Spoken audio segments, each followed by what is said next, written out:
अन्वी अधीरवर हसत होती. हे पाहून अधीरला खूप राग येतो. अन्वी हसण्याचं बंदच कराना. त्यामुळे अधीरला अन्वीचा अजून राग येऊ लागला होता. अन्वीने अधीरकडे पाहिले तर अन्वीचे डोळे आश्चर्याने विस्फारले आणि ती अधीरपासून थोडी दूर गेली. अधीरने रागाने थरथरत होता. त्याला अन्वीचा इतका राग येत होता की त्याला आताच अन्वीला जमिनीत गाडावा असे वाटले. तो रागाने मुठ्ठी घट्ट पकडतो आणि लाल डोळ्यांनी अन्वीकडे पाहतो. अधीरचे असे भीतीदायक डोळे पाहून अन्वी घाबरते. तेवढ्यात प्रतिभा नाश्ता करायला आवाज देते. अन्वीला पण तेच पाहिजे होतं. ती खाली हॉलमध्ये जाते. खाली हॉलमध्ये सर्वजण जेवणाच्या ठिकाणी नाश्ता करून बसले होते. अन्वीच्या नाश्ता करायला लागले. अन्वी नाश्ता करत होती पण तिचं ध्यान अधीरकडे होतं. अन्वी पुन्हा पुन्हा पायऱ्यांकडे पाहत होती. तू अधीरची वाट पाहत असेल तर तू विसरून जा, तो येणार नाही, प्रतिभा अन्वीला म्हणते. प्रतिभाचं बोलण्याचं अन्वी काहीही न बोलता खायला लागते. तेवढ्यात सावनी अधीरच्या घरी येते. प्रतिभाला ते आवडत नव्हते. ती सावनीकडे पाहते आणि एक डेव्हिल स्माईल देते. सावनी चालत चालत हॉलमध्ये येऊन उभी राहते. प्रतिभा उठते आणि हॉलच्या दिशेने सरकते आणि हॉलमध्ये ठेवलेल्या सोफ्यावर बसते. सावनी प्रतिभाकडे बघत हसली. हॅलो आंटी, प्रतिभाही हो उत्तर देते आणि बसायला सांगते. प्रतिभा अन्वीला अधीरला खाली बोलवायला सांगते. अन्वी हो म्हणते आणि अधीरला बोलवायला जाते. प्रतिभाचे बोलणे ऐकून सावनीच्या चेहऱ्यावरचे हसू नाहीसे झाले. काय, ती अधीरची खूप वेळापासून वाट पाहत होती येण्याची, पण तो खाली आलाच नाही. प्रतिभा तिचा आवाज करत करत म्हणते, आता तो लवकर नाही येणार खाली. पहिल्यासारखं आता नाही राहिलं. आता त्याचं लग्न झालं आहे. तो त्याच्या पत्नीसोबत खोलीत थोडा टाईम घालवत असेल. हे शब्द ऐकून सावनीला राग येतो. ती प्रतिभाला म्हणते, मला ऑफिसच्या एका फाईलवर अधीरचे साईन पाहिजे होते. प्रतिभा सावनीला रूममध्ये जायला सांगते.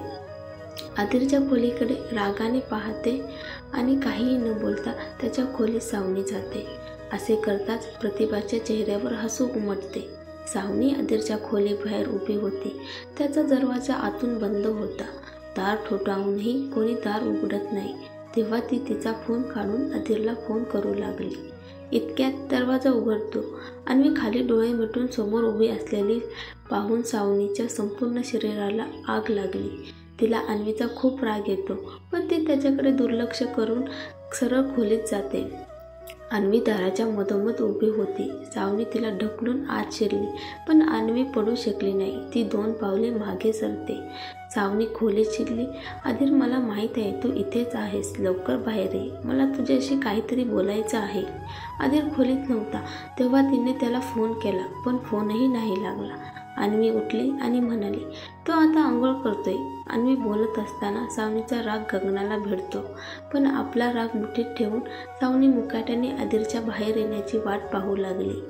अधीर बाहेर येताच तिने त्याला घट्ट मिठी मारली. अचानक झालेल्या या कृतीमुळे अधीर थोडा बेचैन झाला. मग त्याने खोलीभर नजर फिरवली. त्याची नजर कोपऱ्यात अन्वीकडे गेली. ती फक्त अधीरकडेच पाहत होती. तिच्या चेहऱ्यावर नाराजगी होती. सुरुवातीला अधीर सावनीला स्वतःपासून दूर ढकलणार होता पण अन्वीला पाहताच तो तिला बाजूला करून मिठी मारून तिच्या डोक्याला हात लावू लागला. अन्वी तिची नजर खाली करते. अधीरला आज अन्वीला अपमानित करण्याची चांगली संधी त्याला मिळाली. त्यामुळे त्याला ती कोणत्याही परिस्थितीत गमवायची नव्हती.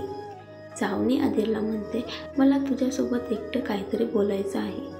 अधीर तिला म्हणतो, तुला जे काही बोलायचे आहे ते इथेच बोल. सावनीला वाटते की अधीर मुद्दाम तिला अवनीपाशी बोलायला सांगत आहे. याचा अर्थ तो तिला क्षणभरही एकटे सोडू इच्छित नाही. सावनीला अन्वीचा खूप राग येतो. प्लीज रागावर नियंत्रण ठेव अधीर, मला तुझ्याशी एकटे बोलायचे आहे. सावनीने वारंवार विनंती करूनही अधीर त्याचे ऐकत नाही. शेवटी सावनीला पराभव स्वीकारावा लागतो. सावनी पण जे बोलायचं ते बोलत नाही. ती म्हणते, मला ह्या फाईलवर अर्जंट तुझी साईन पाहिजे. अधीरला आपल्या कानावर विश्वास बसत नाही की सावनीला मला हे बोलायचं होतं. त्याला काहीतरी वेगळंच वाटत होतं. म्हणूनच तो तिला अन्वीसमोर सगळं सांगायला सांगत होता. त्याला अन्वीला चिडवायचे होते पण सावनीच्या बोलण्याने त्याचे प्रयत्न उधळले होते. अधीरने कोपऱ्यात उभ्या असलेल्या अन्वीकडे पाहिलं.